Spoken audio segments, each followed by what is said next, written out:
Good evening, ladies and gentlemen.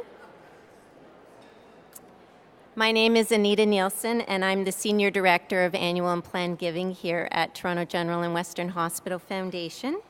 And I'm delighted to welcome you to the first behind-the-scenes lecture of 2011. For those of you that are still looking for seating, we have staff that are standing around, and they'll wave and point to where there are still some available seats, but we certainly have a full house today, and really are delighted that you would come down on this gorgeous spring afternoon and spend time with us. The behind-the-scenes lectures were developed to provide you with an exclusive view of how our scientists and clinicians discover, develop, and refine the best treatments for patients. These lectures also provide us with an opportunity to show our appreciation and how grateful we are for your support, and to thank you for the generous gifts that you make to our hospitals.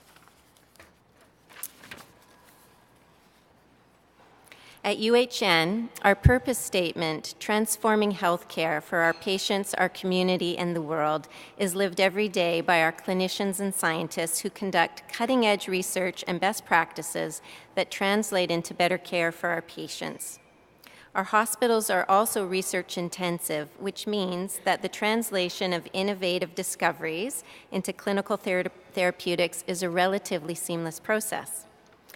Toronto General Hospital and Toronto Western Hospital undertake some of the most complex cases in Ontario and across Canada. And there's much to share with you about the innovations in our practices that transform patient care. Especially exciting for us are the leaps and bounds in cardiac care. Today's lecture will be presented by two internationally renowned medical leaders, Dr. Heather Ross and Dr. Viv Rao. They're each going to share some of the incredible work that's taking place in their respective programs in the Peter Munk Cardiac Center, as well as some of the exciting initiatives and milestones that they will be working on. The Peter Munk Cardiac Center is one of the top cardiac centers in the world. And to introduce some of our accomplishments and our speakers today, I'd like to invite Linda Goldsack up to the podium. Linda is the campaign chair of the Peter Munk Cardiac Center, and she will make introductions. Thank you very much.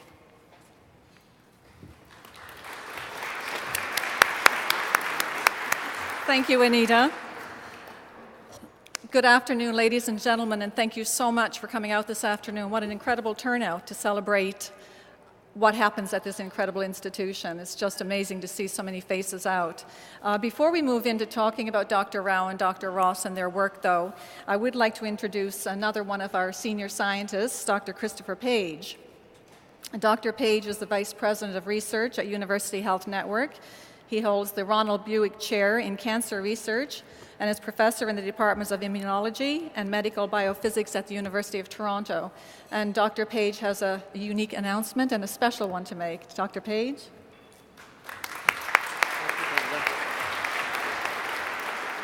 Thank you, Linda. And on behalf of the University Health Network, I'd like to welcome you all to this exciting program.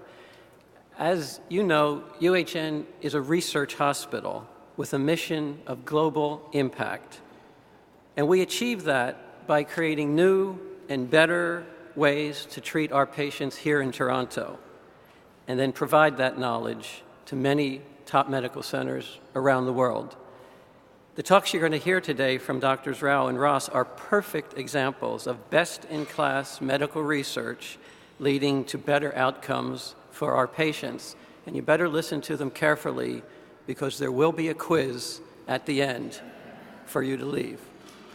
But before that, I'm very excited to announce that the research arm of the Toronto General Hospital has just named a new director of research. Dr. Mansour Hussain is a cardiologist here at TGH and a top researcher in cardiovascular disease. He's currently the director of research in the Peter Munk Cardiac Center and at the University of Toronto's Lower Center. He holds competitive research grants from top-tier funding agencies and is invited all around the world to talk about the research breakthroughs that come from his own laboratory. So it's with great pleasure that I invite Dr. Mansour Hussain, to say a few words. Thank you.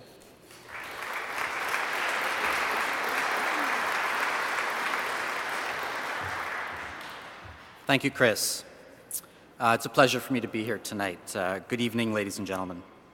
I'm very honored to be the new director of the Toronto General Research Institute, and truly privileged to be given an opportunity to help shape the research future of our hospital. For the last 13 years, I've been a clinician scientist at this hospital. As a cardiologist, I work in the cardiac intensive care unit, where I have the humbling responsibility of taking care of some of the most critically ill patients in this hospital. And I can't tell you what a comfort it is to me that at any time of the day or the night, I can pick up the phone and speak to Dr. Heather Ross or to Dr. Vivek Rao. Because without them, their expertise, their knowledge, their access to state-of-the-art technology, many of my patients would not be taken care of. So I can tell you firsthand as a clinician of the importance of this institution and its support for programs like the Advanced Heart Failure Program and the Cardiac Transplantation Program, which you're going to hear more about tonight. Now, as a scientist with a laboratory in that beautiful glass Mars building, I can also attest that my students and I know that we're surrounded by some of the greatest scientists in the world. And we can, again, walk down the hall and get any new methodology, new technology, new approach to solving some of those vexing problems that we face in the hospital. So it's a real privilege for me to be given the responsibility of helping shape the future. And I just want to echo the pride that we have in the program that you're going to hear about tonight, and to thank not only all of you for coming, but for supporting this program and other programs at the hospital. Thank you very much.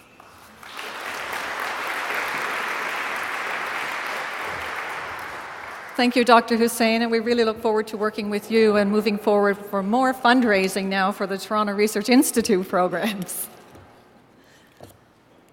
Well, I'm very privileged to be asked to come up and introduce our next two speakers for the evening, whom you've all come to hear and see this evening. And I know you're going to be so impressed by the work that they do. It's mind-boggling. It actually makes one feel very inadequate to get up in the morning and realize that the work that I do on a daily level is nothing compared to what they do to save lives and make our lives what it is today. I'll start with Dr. Viv Rao. Viv is the Alfredo and Teresa de Gasperis Chair in Heart Failure. He's also the Surgical Director of the Cardiac Transplantation and Mechanical Circulatory Assist Program at the Peter Munk Cardiac Center. Dr. Rao was one of the youngest, and you can still see he looks incredibly young, one of the youngest surgical appointees to the Division of Cardiac Surgery at Toronto General Hospital in 2001. Due to his extensive training in transplantation and artificial heart technology, Dr. Rao was rapidly promoted to become the Surgical Director of Cardiac Transplantation in June 2002. Dr. Rao contributed to the establishment of Canada's first HEARTMATE artificial heart program in the fall of 2001. Now, there's no test on the years that I'm throwing out to you, but it is crucial to why we're celebrating today. And Viv also successfully implanted Canada's first HEARTMATE into a 47-year-old man who was dying of congestive heart failure at that time in 2001. This incredible feat was followed by the first Canadian female patient implant. This woman was 29 years of age on December 5th, 2001. She eventually underwent surgery to remove the device and remains one of only 3 patients in the country to be successfully weaned from an artificial heart without the need for transplantation. Unbelievable. Dr. Rao, in collaboration with Dr. Chris Feindel, who's a surgeon here at the Peter Munk Cardiac Center, also pioneered a novel technique to preserve donor hearts prior to transplantation. I'm sure he's going to speak to this today as well. Viv has won numerous awards during his surgical training and is the author and co-author on over 150 original publications and has contributed to 5 book chapters on various topics in cardiac surgery. He was awarded the Top 40 Under 40 distinction in 2007. Anyway, way too much for such a young man to have accomplished, and we're proud to have him with us at the Peter Munk Cardiac Center. Next, I'm going to move into introducing Dr. Heather Ross, equally a superstar. Dr. Ross is the medical director of the cardiac transplant program at the Peter Munk Cardiac Center and has been since 1997. She holds the Ted Rogers and Family Chair in Heart Function and is an associate professor of medicine at University of Toronto and the director of cardiac transplant at TGH. She is also the deputy director of the multi-organ transplant unit at Toronto General Hospital and the director of education for the Transplant Institute. As past president of the Canadian Society of Transplantation and a former executive member, Heather is a former executive member of the Canadian Cardiovascular Society. She currently is the secretary-treasurer for the International Society of Heart and Lung Transplantation. Dr. Ross is actively involved with Canadian, American, and international transplant societies and founded the Canadian Cardiac Transplant Group. She's author of over 130 publications and numerous book chapters in heart failure and transplantation, as well as the recipient of many teaching awards. Under her tutelage, the fellowship program has grown to an average of 4 to 6 fellows per year, and I'm sure that this afternoon you'll probably meet a few of the fellows who are part of the program, who are attending tonight. And the prior fellows have gone on to run heart failure and transplant programs in other areas such as Vancouver and Winnipeg, but also to other countries like Denmark and Argentina. So we're spreading the knowledge through Dr. Ross to other parts of this world. I have to add a couple little footnotes here that Dr. Ross is not only just an incredible doctor and the work that she does in saving lives, but she plays the saxophone. She sings, plays in a rock band, and she climbs mountains and takes treks to Antarctica with heart transplant patients. A woman of the day, and I just think she's, if only I could be just a smidge like her. Anyway, ladies and gentlemen, please give us a warm welcome for Dr. Vivek Rao and Dr. Heather Ross.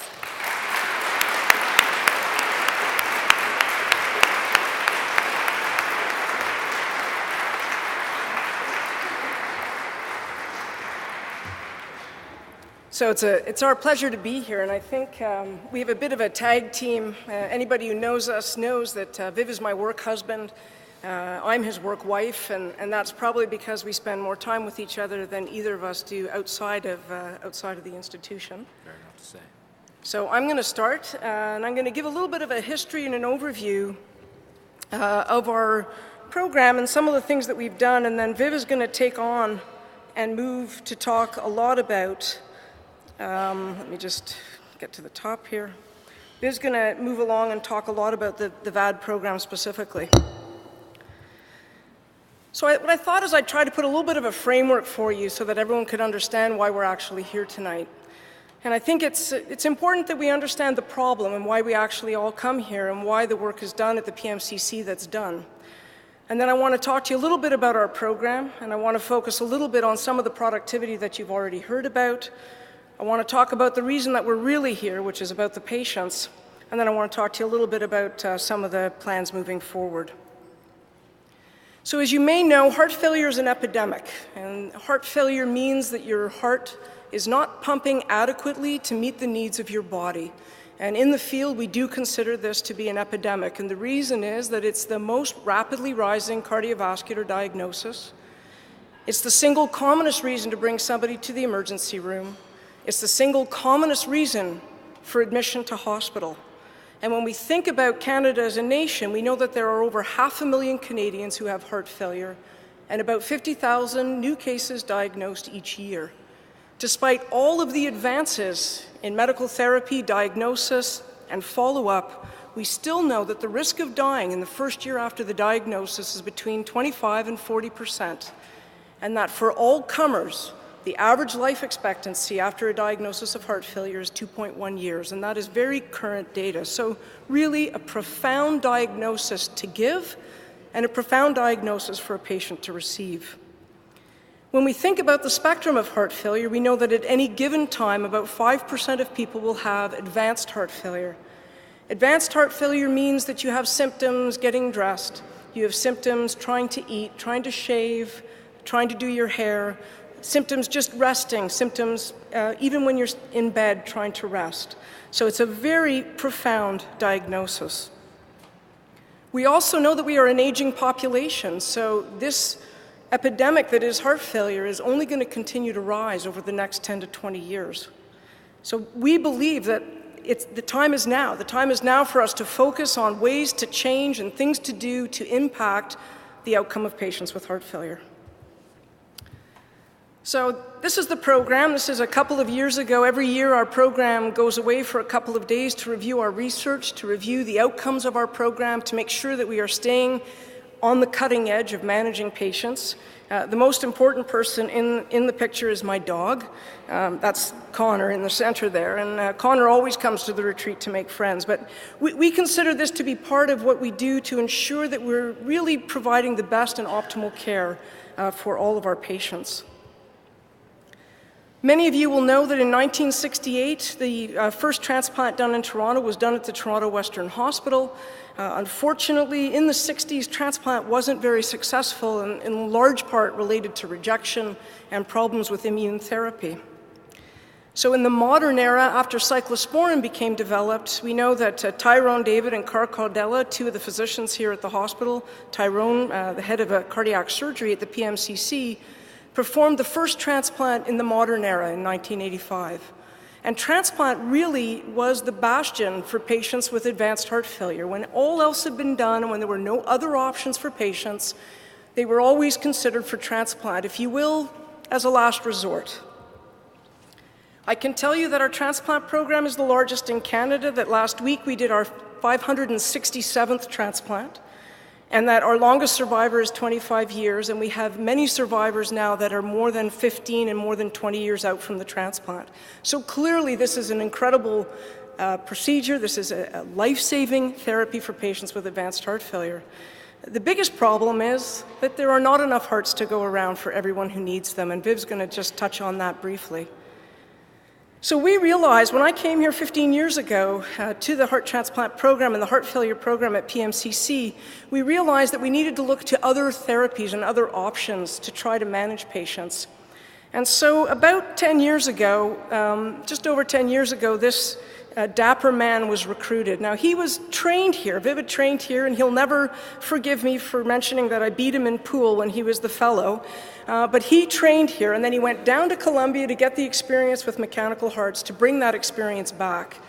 And about 10 years ago, he brought that experience back, and it revolutionized our program for a number of reasons. And one of the biggest reasons was that when we had patients who were very sick and dying from heart failure, and we weren't sure if a heart was going to come up in time, we had the option to put a mechanical heart in to bridge them to the transplant. And it really changed many aspects of our program and made patients much more stable by the time they came to their transplant. Well, it's not enough to have one surgeon and one physician. You really need to build a program.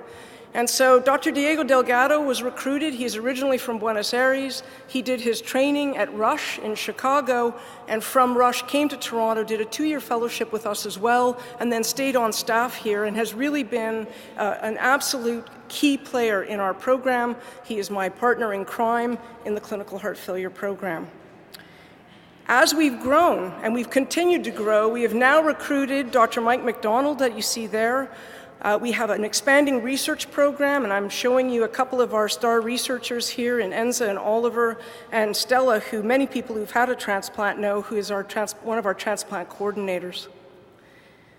We've continued to expand from a research perspective with the recruitment of Dr. Phyllis Bilia, who is one of the top scientists in Canada and a clinician scientist award, and is looking at novel genes to predict the development of heart failure. Terry Yao is another surgeon brought on whose expertise is in regenerative medicine. And Dr. Cusimano, who's at the top here, who's one of our top surgeons, major focus is in education, and he's won numerous education awards. We have other researchers working with us, especially in the LVAD program, and Jane McIver is shown here, and she's won a number of awards and is currently completing her PhD with us as she works in the mechanical heart program.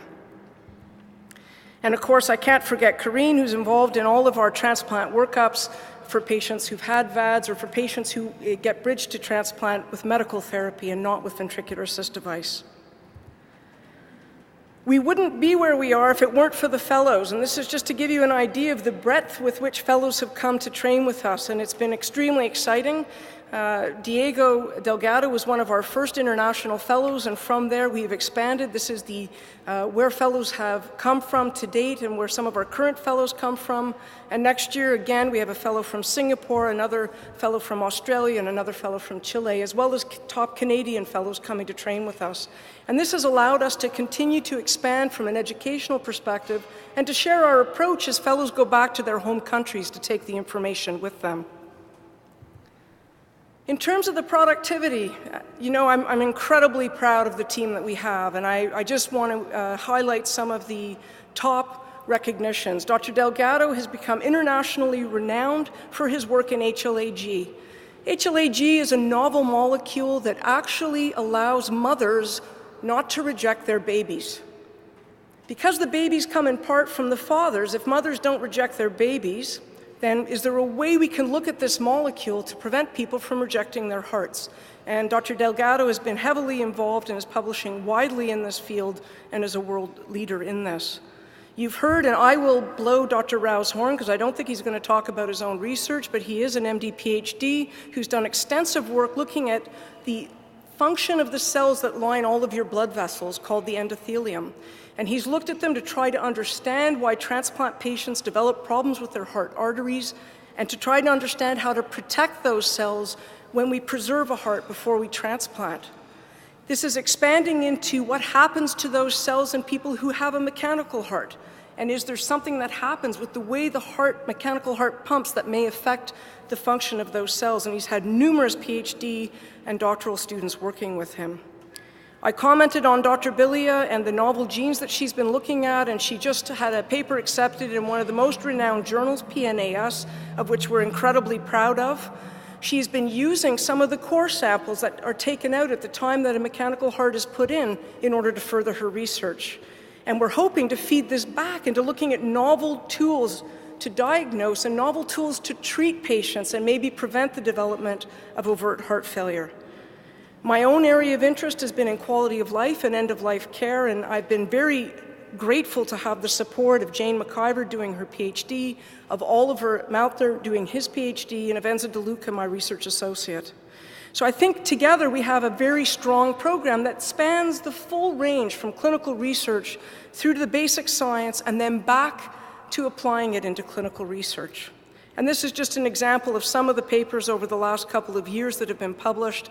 There really are far too many to actually show, but just to support what you have done and allowed us to do is to continue to grow this research in the hope that we will be able to provide better care. Nonetheless, when it all comes down to it, what we're really here for is the patients. That's really what gets us up in the morning. And I think you have met, and there are many patients in the room. I think it is important to just remind you that these are patients who've been transplanted or had mechanical hearts, and this is really the reason that we do what we do and why we want to continue to do the cutting-edge work that we do here. And of course, everybody I think knows Dale.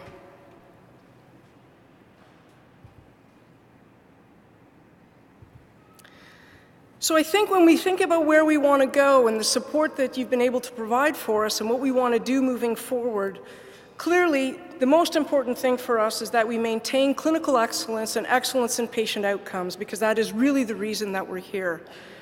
But we're at an academic institution, and so it is also critically important that we maintain our high academic productivity and excellence.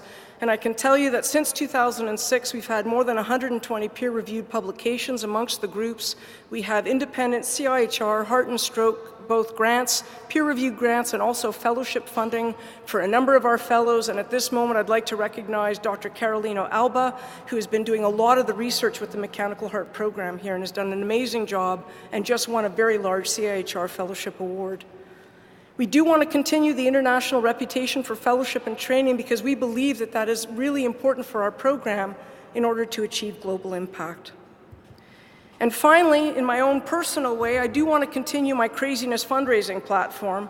And I think many of you are familiar with our trip down to the Antarctic, with the climbing Mount Vincent and the help that Dale gave me as I got critically ill on the mountain and helped me down the mountain. You may or may not have been too familiar with our trip to Nepal, where we went to Mount Mira as a fundraising. I think many of you have heard about the North Pole and the success of that trip. To stand at the North Pole, Dale was the first transplant patient to our knowledge ever, certainly the first heart transplant patient ever to stand at the North Pole. And of course, I'll have you guess where that is, but that is hopefully going to be the destination for 2012. Dr. Rao, over to you.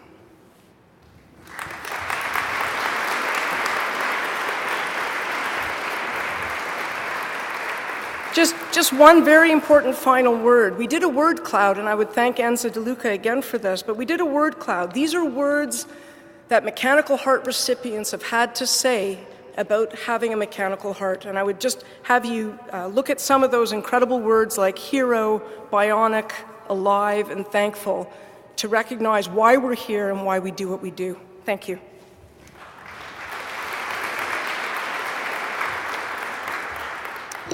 Thank you, Heather, and it really is amazing to be here.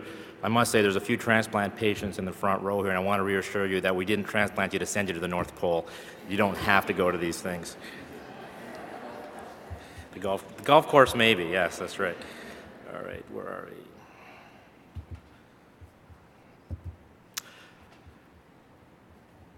For those of you who've come to several of these events, you might have noticed that there's a lot of science somewhat presented, and Dr. Ross and I have decided to intentionally do a very clinically oriented program today, and there are two reasons for that. One reason is, frankly, I think you would be bored by my basic science research, and I think this is a much more interesting presentation to give you. But more importantly, this is an example of one program that simply would not exist if it wasn't for you. So if it wasn't for our donors, we would never have been able to put LVAD number 1 in, and we would never have been able to get to LVAD 100. So I want to just take a moment to thank everyone who's here for their contribution to this program.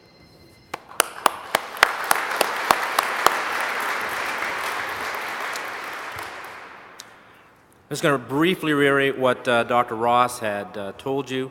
Every year in Canada, we have about 50,000 new diagnoses of congestive heart failure, and thanks to our team, 96% of these patients are very well managed with intensive medical therapy. That still leaves around 2,000 patients around the country who are in advanced stages of their heart failure that are refractory to their medical therapy, and by and large, most of these patients would do better with a heart transplant. Unfortunately, across the country, we only do about 200 heart transplants, which begs the question, what do we do for the remaining patients to bridge that gap? Ventricular assist devices, or VADs, are known by a number of different names. You might have heard them as the mechanical heart or the artificial heart. The scientific name is really the ventricular assist device. And really, they're a mechanical pump that have been designed to improve the performance of either the left or the right side of the heart, and in some circumstances, we need to support both sides of the heart. And the overall goal of these devices is to sustain the patient's blood pressure, their circulation, and most importantly, preserve their other organs, their kidneys, their liver, their lungs, and most importantly, their brain. And the various devices that we have available at TGH have been designed for either short-term support, which we define as days to week, or long-term support, which we're now defining in terms of years. So the first question, obviously, is why should we have a VAD program at all?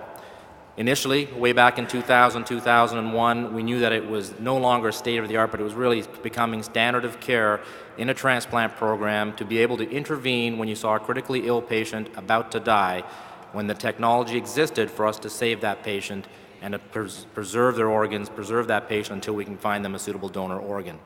So certainly the first indication for our VAD program was to support our high-risk transplant candidates until we could find them that ideal donor. As we got more experience, we realized that we could start to extend our normal criteria, go farther and go in more distances to get hearts that we'd otherwise turn down. Normally, we would never think twice about taking a heart from Vancouver or San Francisco, but knowing that we have short-term devices on our shelf, we can support those hearts and hopefully get those hearts to recover, and we've certainly done that on occasions with good success. Again, as our experience grew, we started to take on more and more complex types of conventional heart surgery, whether it's bypass surgery, whether it's left ventricular repair, whether it's mitral valve repair. Again, very, very high-risk patients, which we would normally not offer surgery, but again, having that safety net of a ventricular assist device allows us to perform surgery that might actually avoid the need for transplant in the future. And also, we had patients who present to our emergency rooms with acute reversible causes of heart failure, where if we could support their circulation for a period of 48 to 96 hours, we could actually take the device out and send them home with their native hearts. Prior to the institution of the VAD program, that patient's best hope was to list them for an emergency transplant and hopefully get them a heart within 24 to 48 hours. Now we have examples where patients have been supported temporarily with a device and they're living now with a near normal native heart without the need for transplant. Lastly, and this is more of a recent development in our program, we do want to finally attack those 2,000 patients across the country who do not have the option of heart transplant. We want to provide ventricular assist devices as a permanent therapy for one's heart failure, and there are a couple patients in the room today who are examples of that. People might ask, this is a tremendous financial investment in high technology, and I've had to defend the investment in this technology at many occasions. And to be honest with you, I can't defend the use of technology any better than President Kennedy, and I hope this comes out well. This was a speech he gave in 1961 to Rice University in defense of the investment in the U.S. space program. What people don't know, and obviously this has been condensed to 5 minutes, the other part of this speech talked about developing the artificial heart. But I just want you to listen to his words about defending the need to invest in technology. William Bradford, speaking in 1630 of the founding of the Plymouth Bay Colony, said that all great and honorable actions are accompanied with great difficulty, and both must be enterprised and overcome with answerable courage. If this capsule history of our progress teaches us anything, it is that man in his quest for knowledge and progress is determined and cannot be deterred. The exploration of space will go ahead. Whether we join in it or not, we mean to be a part of it. We mean to lead it. For the eyes of the world now look into space, to the moon, and to the planets beyond. Our leadership in science and industry, our hopes for peace and security, our obligations to ourselves as well as others, all require us to make this effort, to solve these mysteries, to solve them for the good of all men. There is no strife, no prejudice, no national conflict in outer space as yet. Its hazards are hostile to us all. Its conquest deserves the best of all mankind. We choose to go to the moon. We choose to go to the moon.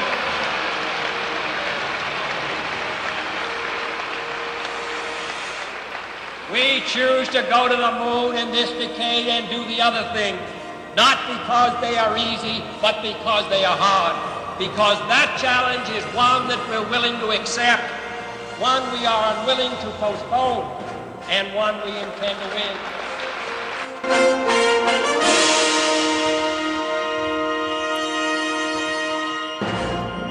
I don't know if you caught it, but he said we're going to go to the moon and do that other thing. The other thing was obviously develop the artificial heart. You can see in 8 years they got to the moon. Unfortunately, they did not invest as much money in the artificial heart, but we did get there. And this is just a brief capsule of the timeline of the ventricular assist devices with a little focus in Canada. So the first artificial heart was actually put in Barney Clark, who was a dentist in Salt Lake City. It was in 1982.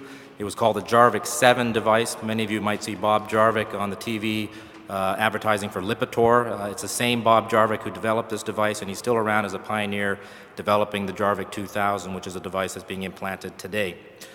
2 years later, the first successful support to transplant was performed in Stanford University, and 4 years later, Senator Wilbur Keon brought VAD technology back to Canada. So the technology existed in Canada for almost 20 years.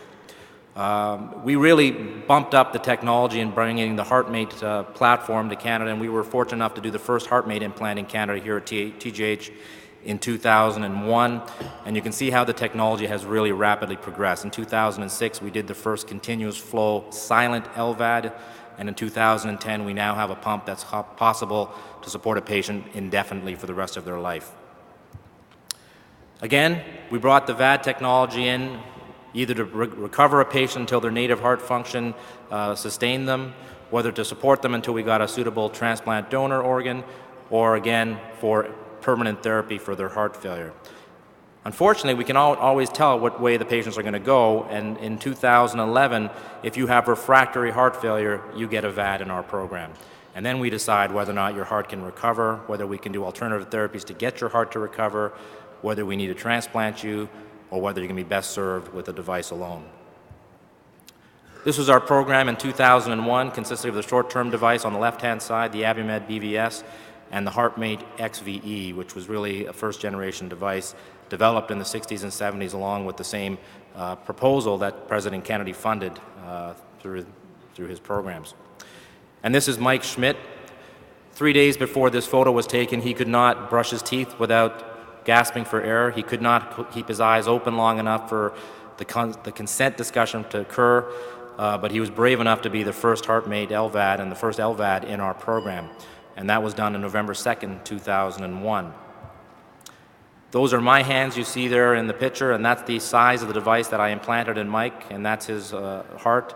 For those of you who haven't seen a diseased heart, I'll compare it to the transplanted heart that I gave him there. So the transplanted donor heart is on the left-hand side, and Mike's native heart is on the right-hand side. And you can see his heart was massively dilated, about 3 times normal size. Mike was supported for about 4 months, and on April 17th, he underwent the LVAD explant and a transplant, and he did very well for a number of years. Unfortunately, one of the things that we do see in our transplant patients is the development of coronary artery disease, and that's one of the reasons why I focus on that in my laboratory investigations. Mike unfortunately succumbed to this disease in October 2010, but he will forever be remembered by me as the first brave pioneer in our program. Some of our younger patients, such as Aaron, like to test the limits of what a VAD technology can allow them to do, and despite stern warnings from Dr. Ross and the rest of the team, he tends to do things that he probably shouldn't do. In fact, he was one of the longest supported patients on the HEARTMATE XVE platform, and he came into hospital because his electrical component had become dysfunctional, not surprisingly, since he was doing snowboarding and things like that. He came into the CCU pumping with his hand pump, telling the nurses, "I think my VAD's not working. What should I do? Where should I go?" And the nurses in the CCU were tremendously scared. Aaron was not. He knew exactly what was going on. He knew what was the appropriate response. And as I tell all of my VAD patients, some of whom are here today, you are the experts on your VADs, and you are the ones that are going to know what to do when things go wrong. He came into hospital, and we actually supported him with what we call a pneumatic device. It's an air-generated pump. For 37 days, he was on our ward, running around, waiting for an emergency heart transplant, and he finally got that transplant on February 28, 2005, after almost 2 years of support. Well, we clearly needed a device that could last longer than 18 months. The first set of devices were designed to last about 18 months to 2 years because we all thought that we could get a suitable donor organ within that time frame. We quickly learned, however, that sometimes it takes longer than that to get a suitable heart, and we couldn't afford to have the device fail on our patients, so we went to the next technology, which was a NovaCore system. And this is a patient that most of us will never forget. This is Mike Martin. He had his NovaCore VAD implant on May 30th, 2005, almost 6 years ago. For various reasons, Mike never quite got to becoming a transplant candidate and was quite comfortable living with his device. And in fact, he almost went 4 years with that device, 1,347 days of support. When the device became near the end of its function, we actually admitted him to hospital with his family, his friends, his health givers around, a lot of steak, a lot of whiskey, and we turned the device off, and Mike Martin, again, will be forever remembered. He is Canada's longest VAD-supported patient and continues to hold that record to this day. What were the problems with these first-generation devices? Well, as per Mike, it was loud but reliable, and they required blood thinning. The other types of devices that sit outside the body required a huge console in order to power them. And this is the size of that console for those types of devices. Clearly not very entertaining for most of our patients. Most of you probably would not like to wake up to see these pumps on your hips. So again, having this technology, older technology, is not the way of the future. What is the way of the future? In 2006, we introduced the HEARTMATE 2 to Canada. This is a rotary pump, and it's capable of about 10 years of support, although we haven't got there quite yet for some of our patients, but it's designed to last that long. It is a silent pump. It takes away your pulse. It's a continuous flow pump, so patients with this type of technology no longer have a palpable pulse. This is the size comparison of the HEARTMATE 2 to the HEARTMATE XVE. The HEARTMATE 2 is associated with better outcomes. And this is the survival curves of those patients who were transplant candidates who had a HEARTMATE 2 implanted as a bridge to transplant. And you can see now the mortality is less than 10% in terms of the risk of the LVAD operation. And out to 12 years, about 70% of these patients will continue to either be supported or successfully bridged to a transplant. Because this technology was designed to last several years, a clinical trial ensued in which Toronto General Hospital was one of only 2 Canadian sites looking at the HEARTMATE 2 technology for those patients who were not transplant candidates. And what we were pleasantly surprised to see was that the outcomes were not that much different from those patients who were transplant candidates, and obviously significantly better than the first generation pulsatile flow VADs that you see on the bottom curve. Again, we're achieving 70% survival out to 2 years with this type of technology. Here's an x-ray of one of my first XVE patients. She's a 29-year-old, she's about 80 pounds, 5'4", and the device took up most of her chest cavity. This is a similar patient who happens to be in the audience today. She received a HEARTMATE 2. She's about the same size, and you can see the HEARTMATE 2 is a much more patient-friendly device. Part of our mandate is to explore new technologies, go where no one has gone before. And we've got 2 new toys on our shelf that I like to call my toys. The DuraHeart LVAD and the Heartware LVAD. Both of these are direct descendants of the NASA incursions into space. Both of these have technology whereby the moving parts are suspended in a magnetic field, and where best to test a magnetic field than space. Currently, we have several devices on our shelf. The HEARTMATE 2 or the Heartware devices are our devices of choice now for patients who are destined for transplant. For those patients who are clearly not transplant candidates, we've gone to the newer DuraHeart or the Heartware devices where it's capable of providing extended periods of support, several years. This is a snapshot of all the various devices that we have available. We clearly have the largest VAD program in the country. We have the most variety of devices in the country, individually specifically suited for whatever the patient needs. This is the growth of our VAD program. You can see that in 2011, we've already done 8 VADs. I've got number 9 booked for Friday, number 10 booked for next Wednesday, and we're clearly on our way to do over 20 this year. This is a summary of our VAD experience up until the end of April. You can see a wide variety of devices, and you can see the HEARTMATE 2 now is one of our largest device categories. In all, 32 patients have received a short-term device, and 71 patients have received a long-term mechanical support device. Our outcomes are unparalleled.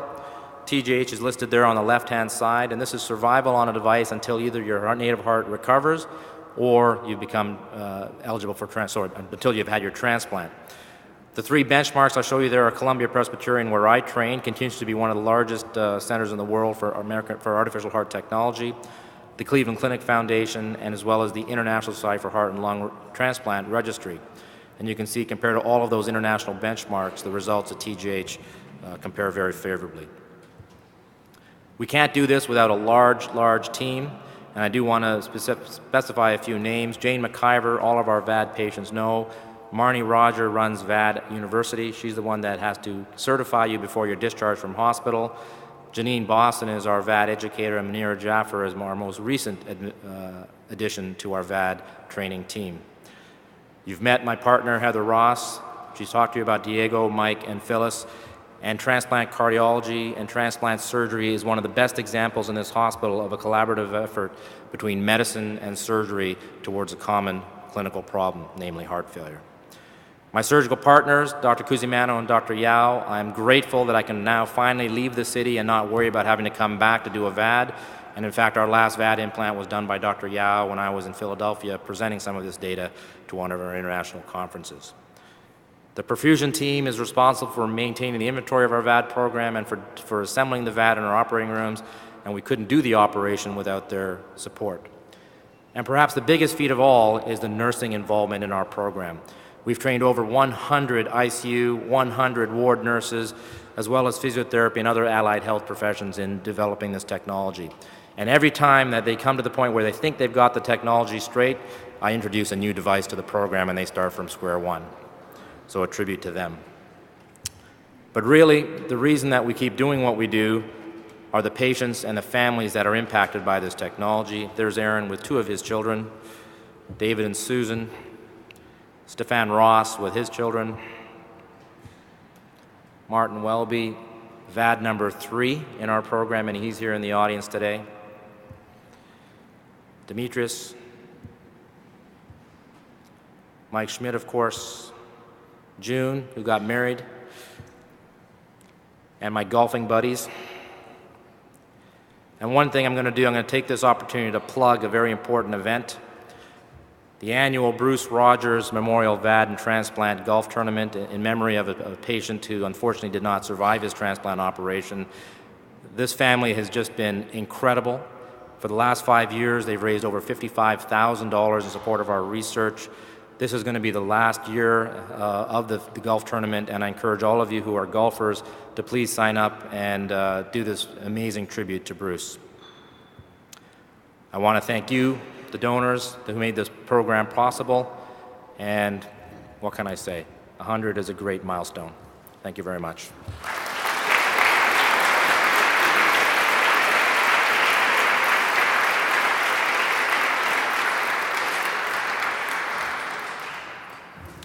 We've got some time for some questions from the floor, so Heather and I are here if anyone wants to ask us anything about transplants or VADs. Yes.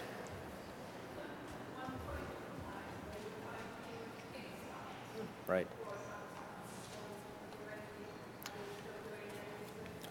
They're doing a lot of research on pig transplant. The question there was, what about pig hearts for transplantation? The technical term for that is xenotransplantation, and there is a lot of research being done to try and address that. My honest opinion is that the research being done with mechanical hearts is far surpassing the technical and the immunological challenges with xenotransplant, and I think we're going to have a dependable VAD. In fact, I think we actually do have a dependable VAD that will last longer than a pig heart in the foreseeable future. There's an expression about the pig heart research that's been coined often, which is that it's xenotransplant is right around the corner, and that's where it'll always be, right around the corner. And I think it's what we've learned from xenotransplant is a huge amount of knowledge that we've been able to translate into clinical transplant. There's no doubt it's opened up a lot of avenues in treatment and looking at specific molecules. So it's been a hugely beneficial area of research. But there just really are so many differences between us and pigs, thankfully, that the question is whether or not we'll ever be able to overcome those. And I agree completely with Viv that realistically, when I think about where we're going as a program, our hope really is, and it appears to be being fulfilled, that mechanical hearts will fill that need long before xenotransplant. It's a great question. Hi, we have microphones here, and so we're going to hand the microphones out to whomever would like to. So if you just point.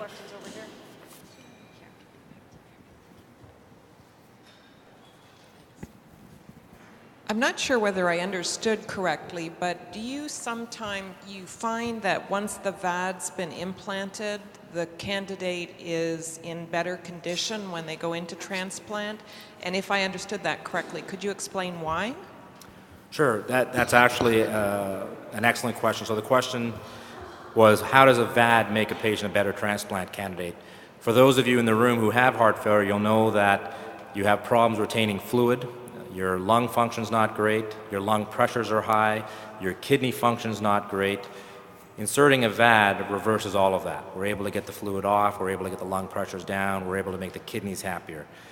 And physiologically, you're much, much better and much stronger to withstand a transplant operation. I'm going to take the liberty of doing something which I like to do, and all of my VAD patients are not shy. Mike Martin, who I showed you today, if he came into this room, everybody would know that Mike was in this room. We have several VAD patients in the audience today, and you'd look around and I bet you couldn't tell who they were. So I'm going to ask everybody who's being supported by a VAD to stand up and be recognized.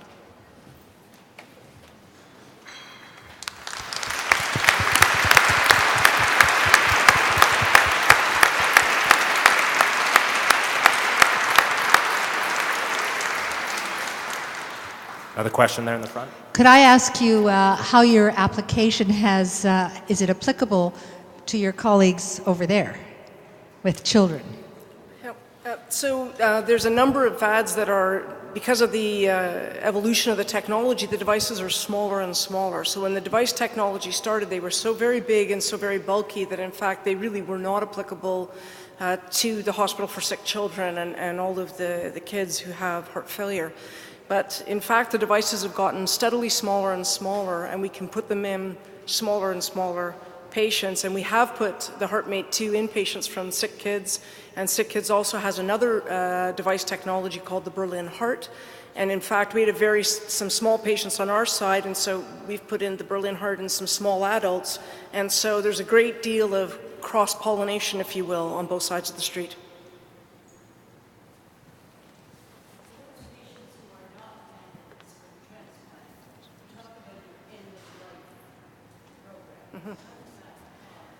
So unfortunately, as you've seen from the numbers, in fact, the vast majority of patients that we see are probably not going to be able to have a transplant or a mechanical heart as things exist now.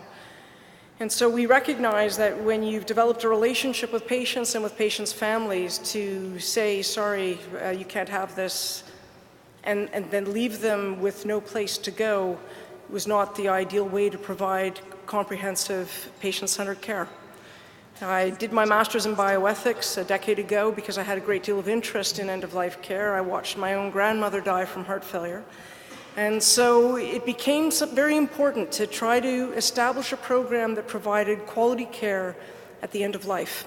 And I think we've done that. We're very integrated with the palliative care service here, and we've done a number of research projects. And the primary goal of our research isn't what I think should be done at end of life. It's what patients are telling me they wish to have done at the end of life.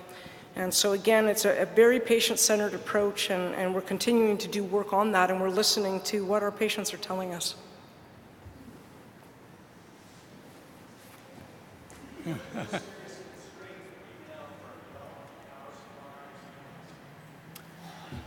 So there's a couple things that we'd like to do with the devices going forward. We'd like to have the batteries smaller. All of my VAD patients will agree to that. We'd like the VAD batteries to last longer, but it's a trade-off. So if you want a longer duration of battery support, then you have to have a larger battery. We'd like to eventually make the VADs completely implantable so that they can do swimming and jacuzzis and things like that, which right now they're not able to do. So there is lots of room for development, and all of these technologies are actually available. It's a matter of whether we can make it cost-effective, whether we can make it patient-effective. In other words, is it worth all the additional surgery to make a VAD implantable compared to what they get out of it? So that's where we're going. We're always trying to make a VAD smaller, more durable, and less toxic to the system so that patients can really live a normal life with them. Is there any way of predicting whether a patient implanted with a VAT device would be able to keep his own heart after treatment with the device? If I understand you, you're asking me if patients who have a VAD implanted, whether they can keep the VAD? No, the question is whether you can predict, whether a patient would be able to sort of keep his own heart. Oh, I see, yes. Yeah. That's a tremendous area of research. So the question was, can we predict those patients who are on a VAD will recover their native heart function? Worldwide, the experience is still less than 10%. So for every 100 VADs that are implanted, less than 10 patients will exhibit any type of recovery that would justify taking the VAD out. And several centers, including ours, have looked at it. We actually have an established protocol to examine our VAD patients on a routine basis, and if they do have evidence of recovery, we put them through a lot of tests to see whether or not they would tolerate an explant. For right now, for the current technology, it's really a minority. Having said that, most of you probably know we're a big stem cell and regenerative medicine center, and we hope to use VADs as a technology, as a platform to support patients until we can get cell transplants in, flourishing, do gene therapy, do whatever we can to augment that native function to recover so that we can take the VAD out. And right next. Is it possible to perform redos over the years? Redo what? Like as far as the VAD is concerned, say you have a failure of some sort, can you reimplant? Yeah, so we have done that. Again, in a program such as ours where we are constrained, unfortunately, by some financial realities, we have to be careful with when we do it and for what indications. But it certainly is possible to replace the VADs when they fail. The newer generation devices are all designed to be replaced in cases of electrical failure. And in terms of transplant, we do a fair number of redo transplants. They're more difficult. They're more stringent criteria that Heather and I have for accepting somebody for a redo transplant, but those operations do occur successfully. It's reasonable to put a little bit of context around things too. When dialysis came out, dialysis was considered to be an incredibly expensive technology, and there was a lot of debate and discussion about the cost effectiveness, and now people don't really think twice about dialysis. Everything in technology tells us that things are going to get smaller and less expensive. We just need to look at computers and mobile phones and the applications. So I think when we think about right now putting in a second or a third device in people, we do worry a little bit about some of those constraints, but moving forward, as devices get more efficient, first of all, there'll be less failures for us to have to worry about. But secondly, I think the devices will become more easily replaced, and the cost, hopefully, of the devices will come down and make that more feasible. In general, we want to do what we need to do right now, and we'll worry about then.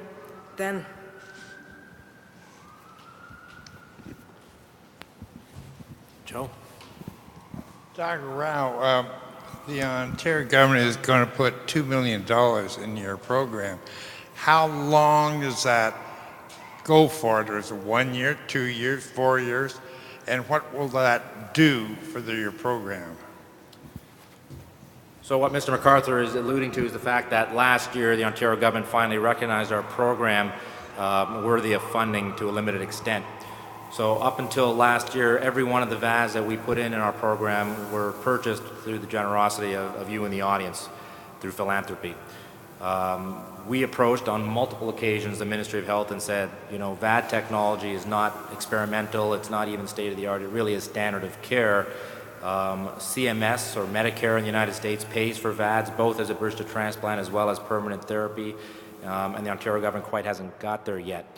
After basically showing them our results, showing them our patients, the Ontario government said, yes, this is a reality, this is a program that needs to be funded. And to be honest with you, that's exactly what they did 20 years ago with transplants. You know, initially the transplants were funded out of the generosity of donors until it became a proven and reliable therapy. We're getting there with VADs. What will the funding allow us to do? It will allow us to slowly meet the actual demands of our program. So, you know, if you look at most North American programs in transplants, they'll do probably 2 or 3 VADs for every transplant they do. We are a large transplant program. We're going to do between 25 and 30 transplants. So if you do the math, we should be doing 90 VADs a year. We are, you know, we're the largest program in Canada, but we're probably an average-sized program in North America doing, you know, 20, 25 VADs a year. The bigger programs, such as Columbia and Cleveland Clinic, are 50, 60 VADs a year, doing that 3-to-1, 4-to-1 ratio. So hopefully, you know, as we get the funding, have the good outcomes, go back to the government saying, the 16 patients you funded last year are all doing great, we want to do 25 this year, they'll up the funding. But for all of you who've gone to the government asking for money, you know how difficult that is.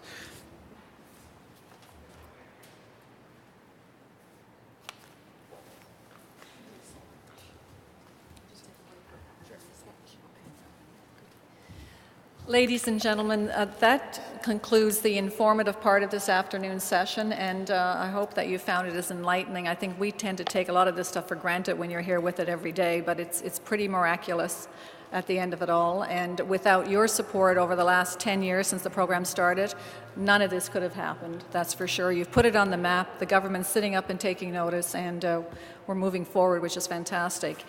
Thank you again, and thank you, Dr. Rao and Dr. Ross, for your time. It's wonderful that you'll take the afternoon and come be with us. We're just going to take a very short break for 10 minutes to pass out a little libation so that we can get on with the celebration of the 100th LVAD implant. So if you could just bear with us for a few more minutes, we'll be right back to you. Thank you.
Ladies and gentlemen, sorry. Could I get you to come back to your seats now, please?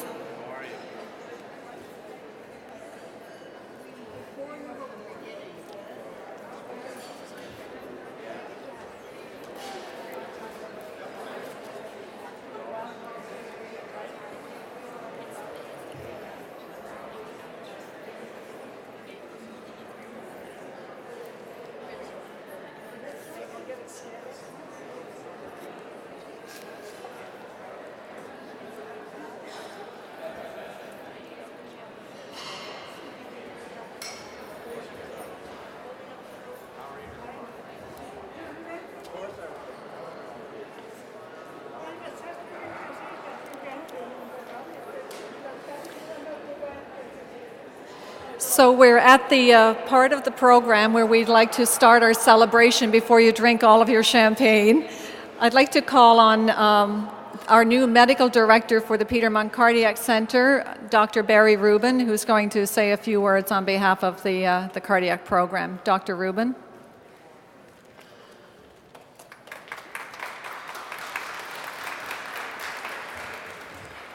Thanks very much, Linda. As usual, you've organized an amazing event. I appreciate everybody's being here. My comments will be brief. I've stayed and listened to the presentations by Dr. Rao and Dr. Ross, and it's really a pleasure and an honor to be the leader of a program that offers this type of technology, leading edge for so many patients. As you know, Dr. Rao did his surgical training and medical school in Toronto, and then he went to Columbia to do advanced training in cardiac transplantation and mechanical assist devices, and we're happy that he returned here. You heard that he put the first HEARTMATE device in a Canadian patient in 2001 and has led the program with Dr. Ross since then. I was pleased to hear that there was a question about funding, because that's a lot of what involves me. So the Ontario government previously funded 16 LVADs, and we just heard last week that they've agreed to fund an additional 4, so we have 20 going forward for next year. It's important for everybody to understand that the way that this happens is there's a new device, whatever it is. The Ontario government doesn't just fund it. They like there to be some element of evaluation. It's your dollars that allow us to buy the devices that we put in to people, study the outcomes, and then go forward to the government to say, these are our results, and then the government says yes or no to funding. So we have this in place for LVADs and for many other programs within the Peter Munk Cardiac Center. So it's a testimony to the drive and the excellence of this program that we're able to translate dollars from philanthropy into direct patient care and to a funded program. So it's an amazing result. It's my pleasure to reintroduce Dr. Rao to the podium to carry on with tonight's celebration. Viv?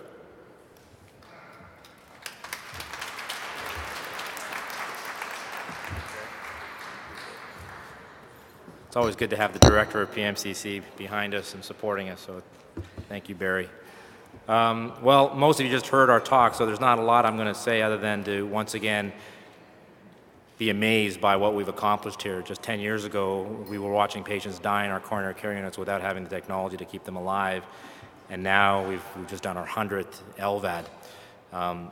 Heather mentioned that last week we did 567th transplant. Happened to be a patient who had an LVAD, and I think I'm still recovering from that operation, but it's just a testament as to what this technology can do and will do for our patients. For all the patients that are on VADs right now, we're looking for hearts for you, and we're going to get a heart for you, and you're going to be great when you get your hearts, and that's what this technology does. To all the donors in the room, once again, this program would not exist without you, and I just want to say thank you. So I hope you all have your glass of champagne, those of you who are allowed to have champagne, and toast to the program and this amazing milestone.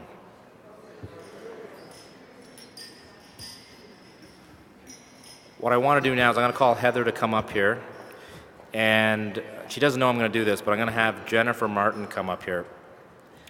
This is an example of what the field is like. 5 years ago, when I implanted an LVAD into Jennifer's brother Michael, we knew that the technology was going to last 4 years. Today, if Michael was around, I would have given him a different device that would probably have kept him alive indefinitely. So that's where your dollars have gone. It's allowed us to, expand and to go into new frontiers and to forever do the cutting edge. So we're going to unveil this. I'll let Jennifer and Heather unveil it. Go ahead.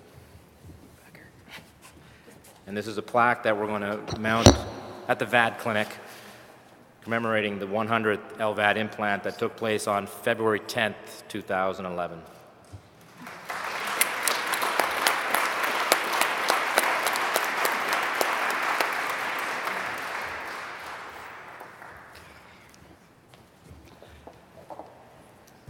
And now you're going to have a unique treat, because you probably heard a lot of doctors speak at these events.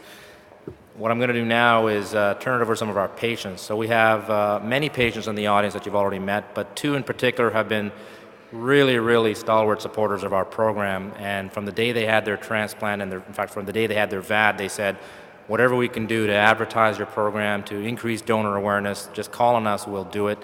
And they have really come through for us. So the first patient I'm going to bring up is David.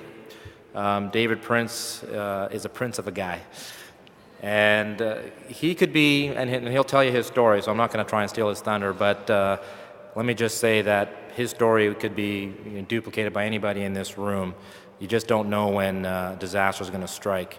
And he turned disaster into a tremendous success story. So David, you want to come up here and say a few words?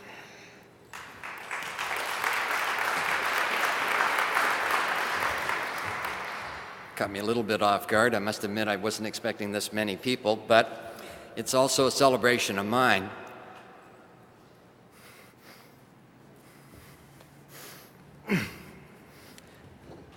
Four years ago, I had my transplant. I got this phone call about another hour, and it had a Robert Smith attached to it. And of course, everybody answers a phone with a Robert Smith, don't you? So I thought, what is going on? So Robert Smith from Trillium says, you have to be down at TGH in an hour and 20 minutes because we're going to operate on you tonight. So as I recovered from being able to drink with my pals on this wonderful deck and realized the reality that it was now going to be mine, that I was going to get transplanted. So 4 years ago, what's happened since then? Well, I've seen these two a lot. I've got to know a heck of a lot of people. I think I've become a better person because you do get to meet a lot of people, and I don't know why I'm having trouble. It's hard to believe that I'm actually a professional speaker and I can't do this, but anyway, I'll get through it.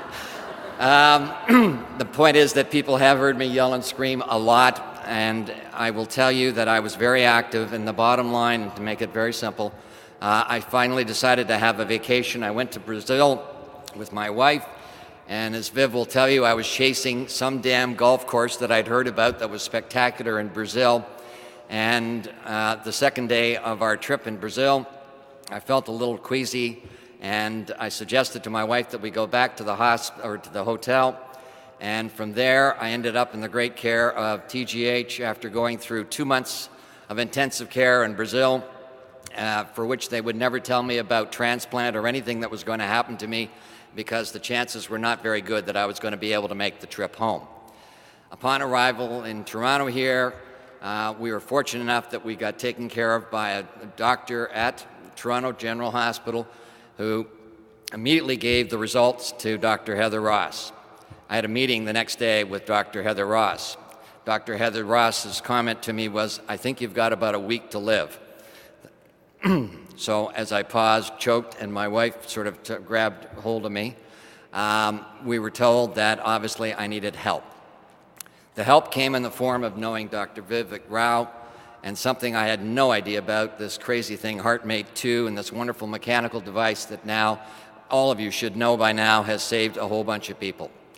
All I can say is that we ended up having a great experience. I'm still here. I'm still playing lots of golf, not as much as I'd like, but certainly more than I thought when I was in hospital in Brazil. And we have become great friends with everybody here, and I can't thank these people enough, and I hope that you feel the same way about it. but certainly they do incredible work. And yes, I will be at the Bruce Rogers again trying to beat Viv, and we'll have a great time. So thank you very much.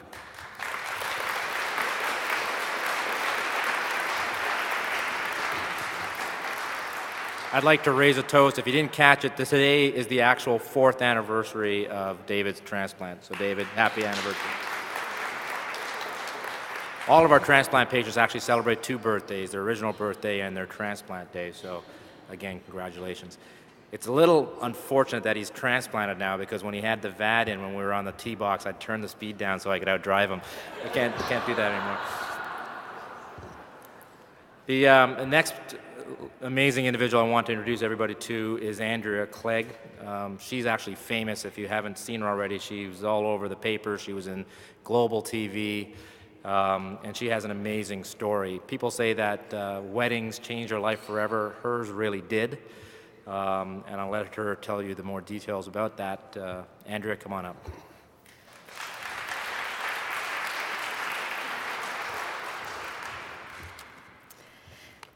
Good evening, everyone. Thank you to the Foundation for inviting me to this wonderful celebration. It's a true honor for me to be standing here with so many heroes in the room. Each of you has significantly contributed to saving many lives, including mine. I'm here to share my story with you and tell you a little bit about being on the LVAD. At 24 years old, I had graduated from the University of Waterloo with a degree in civil engineering. I had secured a real job. My longtime boyfriend and I at the time, Sean, sitting at the front, we had purchased our first home in Cambridge. We adopted 2 dogs, 2 cats.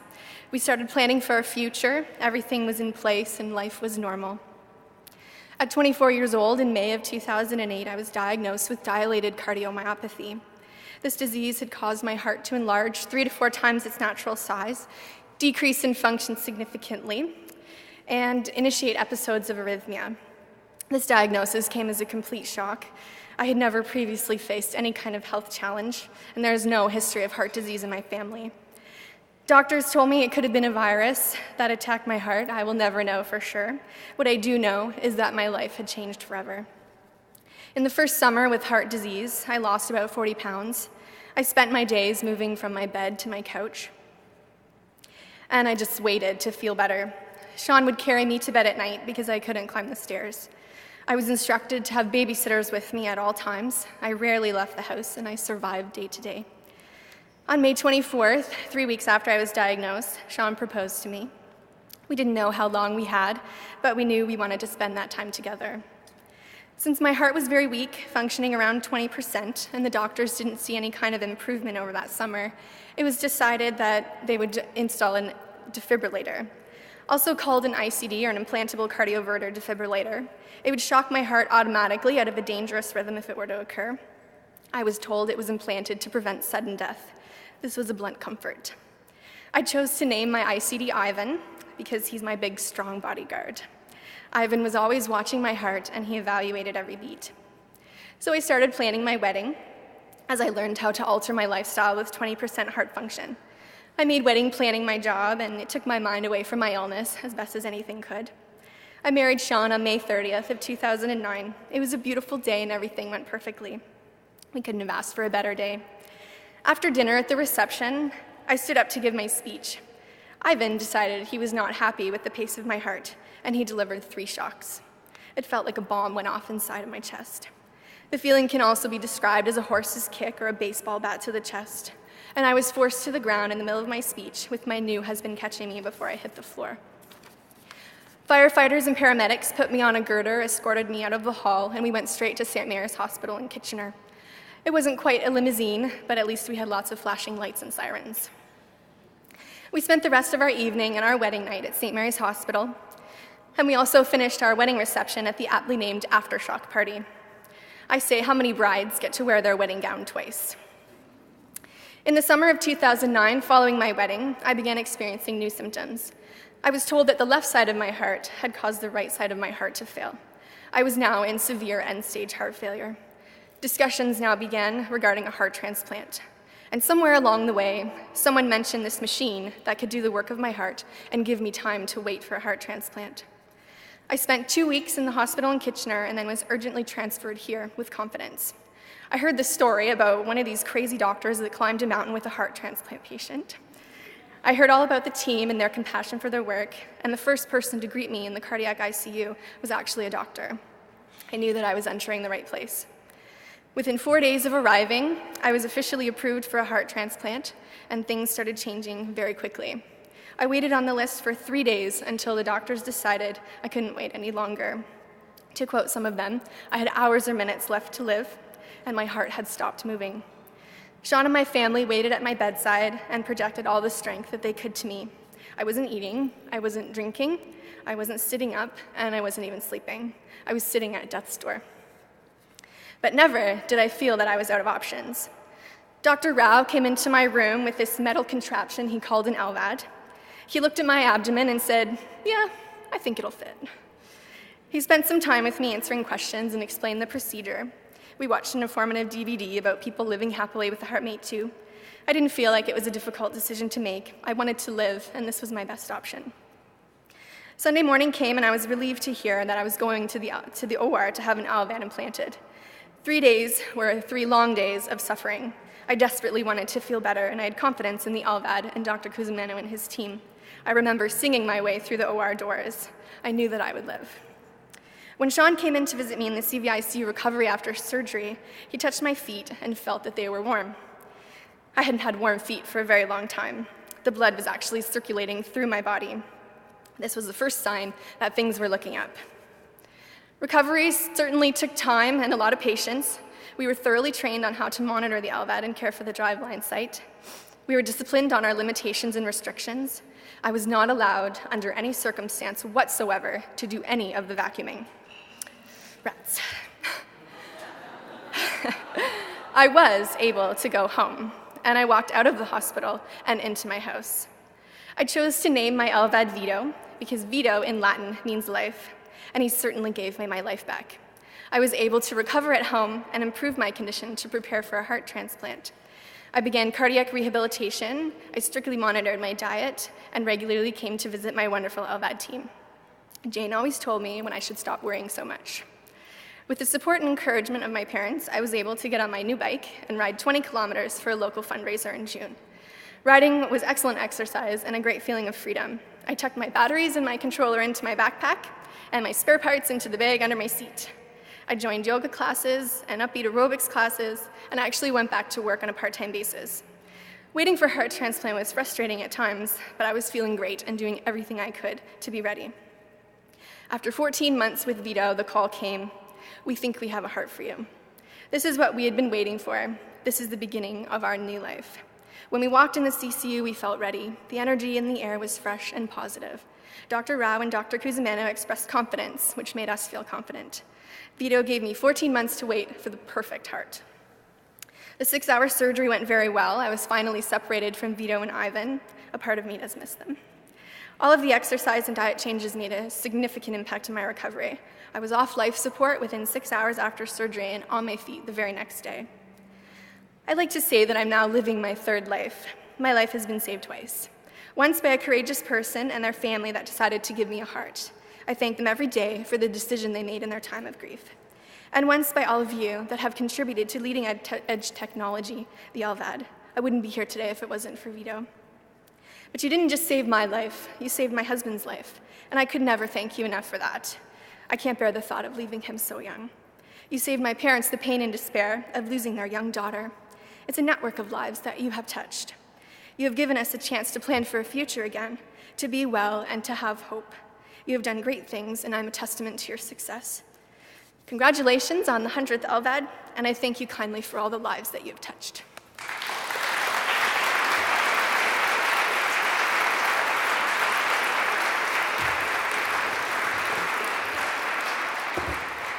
I told you she's amazing.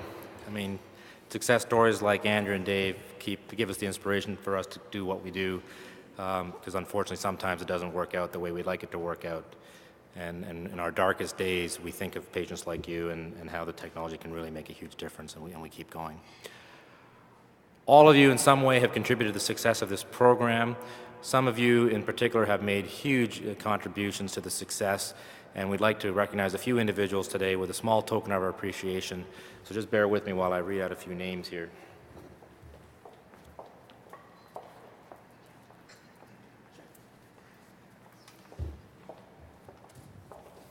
I'd like Mr. Jeff Rubenstein to come up here and help me deliver these on behalf of our foundation friends.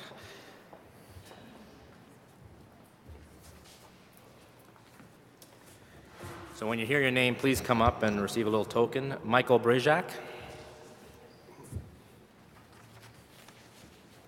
you for your support. Thank you very much for your help. Thank you. David and Kate Daniels here. I don't know if they're here. Okay. Emelita Irvin.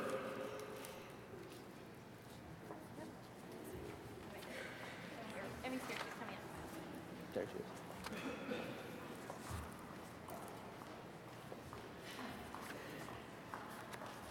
Thank you for your support.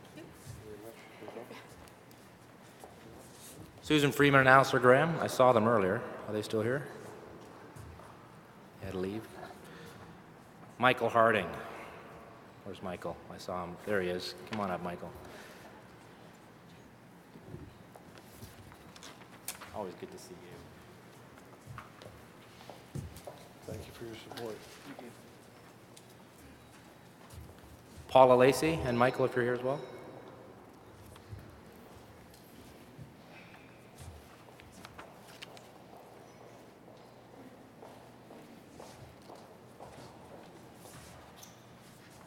Thank you for your support. Sandra Martin.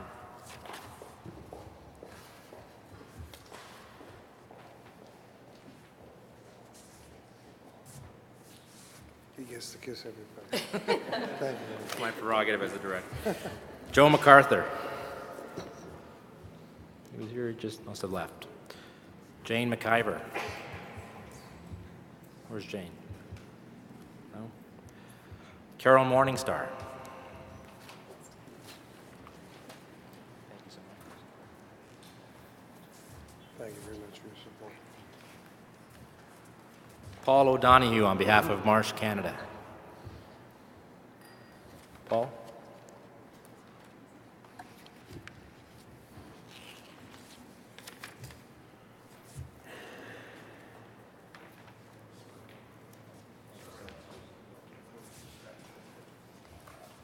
Neighbor?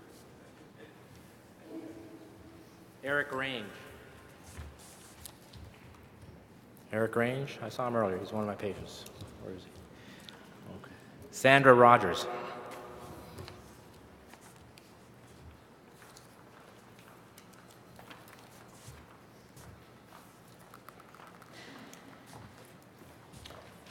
I'm going to kiss this one. Oh. Thank you. Joe and Samara Schlesinger.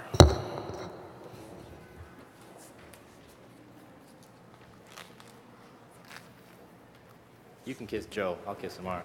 Okay.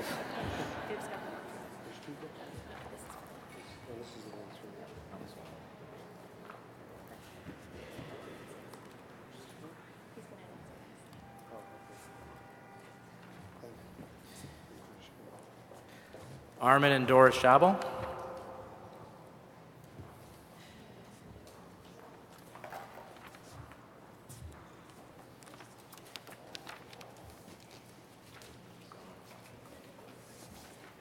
Thank you for your support.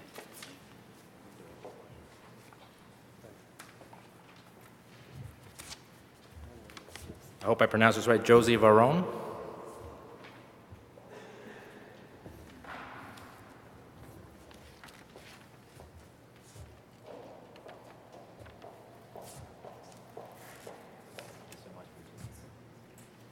Thank you for your support. And last, but certainly not least, Andrea and Dave.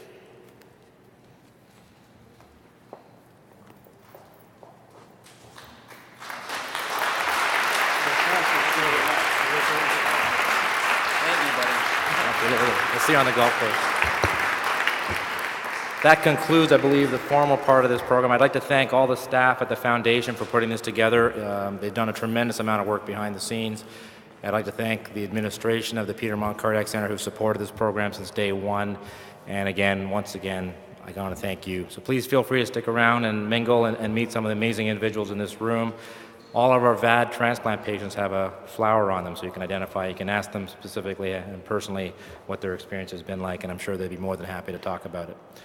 Linda, thank you. Pleasure. Thank you. Before you all disperse, I just had a couple of housekeeping issues. One is I wanted to thank Anita Nielsen and her team. And I'm not going to say all of the names because I'm going to forget somebody, but thank you, Brady, Tom, Robert. Who else do I see back there? There's a whole, and my team, of course, who were helping out with the tail end of this for the celebration. Thanks, Nicola, for putting so much into it. It was an incredibly well-done evening. I hope you all enjoyed it. Also wanted to introduce, because I think we forgot to do this, the handsome young devil who is up here with Dr. Rao presenting the books is Jeffrey Rubenstein, and he's the board of director with the Toronto General and Western Hospital Foundation and the board champion for the Peter Munk Cardiac Center, as well as co-chair for the new campaign that we're just launching to raise another $100 million for the cardiac program. So thank you, Jeff, for being here. Thank you, Dr. Rubin, and thank you all. Enjoy life. Thank you. I'm asked to, if all of the LVAD patients and transplant patients could get together, we'd like to get a group photo, if you don't mind.